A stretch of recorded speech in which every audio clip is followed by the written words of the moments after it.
know, I'll just have to slow down for the headlands. I can't turn that quick. Not unless you want to be wearing me, which nobody wants.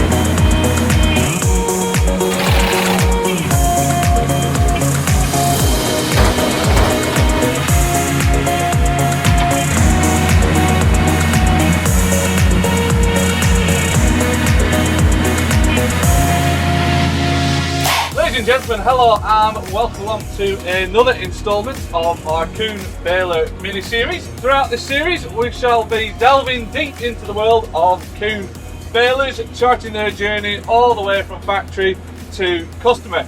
In this episode we find ourselves in Warwickshire today, and I'm out with Mr. Dave Johnson, who's going to share his thoughts and his experiences operating a Kuhn variable chamber baler, which is the VB 7160. So Dave, before we dive into the baler, as ever, just give us a little bit of background about your business and what you get up to. Well, we're beef arable farmers and contracting business. I've got 120 beef currently. We're largely hedge trimming contractors with baling, muck spreading and arable cultivations in with that. We've been baling a number of years for the local farmers. We bale for ourselves, we do some baling for a large estate nearby. We've picked up the odd other contract along the way, silage, straw and haylage with the baler, because they all want this tightly packed round bale material rather than what used to be on offer with the open chambered balers. These belt balers give a much better, denser bale for higher quality feed. We've started this year chopping all our round bale silage because we want to increase the feed quality and reduce waste for when we feed out into the cattle yards. Right. Because we found with the longer material, the cattle were pulling it out and wasting it in the bedding. Yeah. They weren't eating it all. And then onto this this baler then, this VB 7160. How long have you had this machine, this particular model? This came in May, early May, end of April, May. So May of this year? Yeah, May of this year, because I went and did it with my first customer. I baled with it. I didn't use it on myself, which I should have done. And then I'd have got used to it. Get your practice runs in first. Yeah, unfortunately I did my practice runs with my first customer. Right. But other than that, yeah, once I got used to it, and I'd figured it all out, because it's slightly, well, it's obviously different to all the other makes. Yeah, I've got that, it's much better once I got used to it. And how many bales roughly will you put through it in a season? This year I'm hoping to put about 8 to 10,000. And then what was it that sort of attracted you to this baler? Well, I'd looked at several really, and I'd been using Vicons for a few years, but then I went and had a look at the Kuhn. We had a demonstration and I was quite impressed with how fast the door opened and closed, so the cycle time was much quicker. So from tying to actually getting going again was much shorter, which meant you could do more bales per hour. And the way the build quality was there, it seemed a much heavier, chunkier baler. The chains were bigger, the bearings were just bigger rollers. Everything about it was just much heavier, and they'd changed an awful lot compared to what they used to be. These are just on a different league. Really? Yeah. Well, like I say, I'd seen a promo of another baler and I laughed.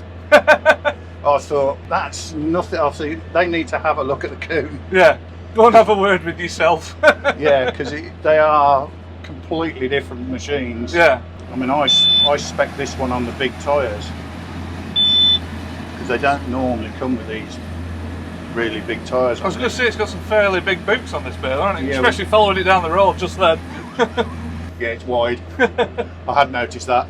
Yeah, because these tyres are normally fitted to their square balers, and it's a good job I had them this time because I've been in some very soft conditions. There's places I've been with this I would never have got with the old one. Really?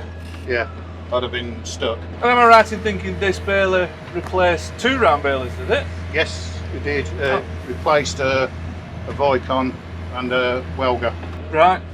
A Welga 520 and a Vicon 5216. And what was the sort of thought process behind going from 2 to 1? Well, it's cut down on the amount of machines.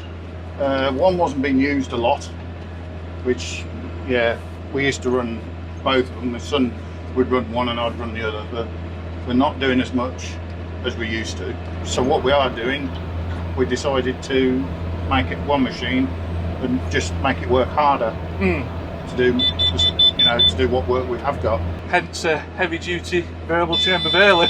Yeah, and it lives up to its name, to be honest with you. Yeah. Yeah, I mean, it's been a marvellous piece of kit. This baler's got a moisture meter in it, and I can see as I'm going along the moisture of the material going in. Is that quite accurate, that? It seems to be fairly accurate because we've got a handheld probe and it was within a percentage of it. Really? Yeah. So it's pretty good. And that must be quite a useful tool to have as as the day progresses, because things can change a lot in the day in terms of moisture and whatnot. They can. You can watch it going up. Yeah. During the day, particularly towards the end of the day. I mean, if you know you've been running 15% most of the day, you can literally watch it going up a percentage each half hour as the sun goes down. And what other sort of things can you do through the control terminal there? Bale size, bale density. You can change the density from the core to the outer edge of the bale, and it will automatically adjust its density from the core to the outer edge to to the maximum density that you've set it. Right. So you rather you set in 3 sort of zones, you can do the middle, you do the the outer. middle and the outer, and then the baler will then will increase its density as it gets further, as it grows bigger and bigger inside the chamber. Yeah. So I mean, you've got a gauge on there, and that's telling you. I mean, we're obviously not going to be doing it up in the red because we're only doing hay. You can see the needle go up for your density, and then it'll rise to about halfway up in the yellow. So that'll be the maximum density I've set it at. Yeah. That's as far as it'll go. There's 3 P programs. Now I use P programs because it's to do with the moisture. So if you increase the moisture, you set your moisture limit, and if you go past the limit, it will decrease the density automatically to a lower density that you've set, so that it won't squeeze the wet bales together too tight. So